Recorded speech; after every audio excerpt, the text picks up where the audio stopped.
My iris bends to follow the soft lines of rain that creep down the window. Smoke curls from the ember between my fingers that rest with my arms upon the diner table.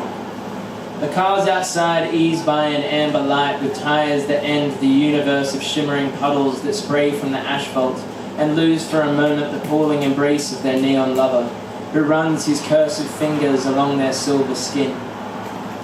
I know that from outside I look like a portrait. A man in the corner of a glowing screen looking with longing out of the frame. The diner counter stretched behind me and nobody at all in the adjacent seat. And the neon sign above my rectangle of visibility. What do you think it reads? Well, if I had the money, if it was mine, I would burn a hole in the fourth wall titled, "Through the Paper Night Inside Your Mind." The waitress pours me more coffee and I kill my cigarette in the tray. I murder its light and turn your attention to ash. I scribble on a napkin. The streets are full of blindness and cameras, and infinity the actress spreads naked around the corners and bends for her rows of eyeless friends. It's a fucking bad poem. I scrunch it and put it in my pocket with the others, where perhaps they fall like leaves of tea through distant skies and bring the tones of dust that die. The coffee burns my tongue. It is hot, like the buzzing pixel I sit inside with its restaurant of bustling life, and windows to the computer chip that reigns the world outside. But it is a good feeling, a warm home, to be alone in the midst of chaos slow, with nothing left I need to know.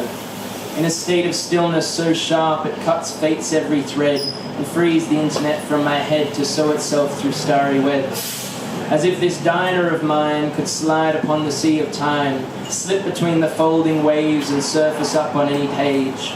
A cursor and a cargo ship click to make the chapters flip and turn to any life through each of endless eyes. As if this window that I look through with its rain and me and you could turn into a cube, then shed its edge of sides and bloom in fragrant plumes into the final feathered view. Such are the things I would like to do to you. To lay such flowers at your feet and show you nature's finest feet. To draw a ring around you in the ink of twilight green to sanctify your dreams and lead you to your scene, where your droplet kisses mine on our potent plane of glass and we slide the slender line to end, wed inside the neon wet. As my iris bends to follow the soft lines of rain that creep along the window, the smoke curling from the ember between my fingers that rest with my arms on the diner table. The cars outside ease by in amber light with tires that end the universe of shimmering puddles that spray from the asphalt and lose for a moment the pooling embrace of their neon lover who runs his cursive fingers along their silver skin again and again until the rain must end. Thank you.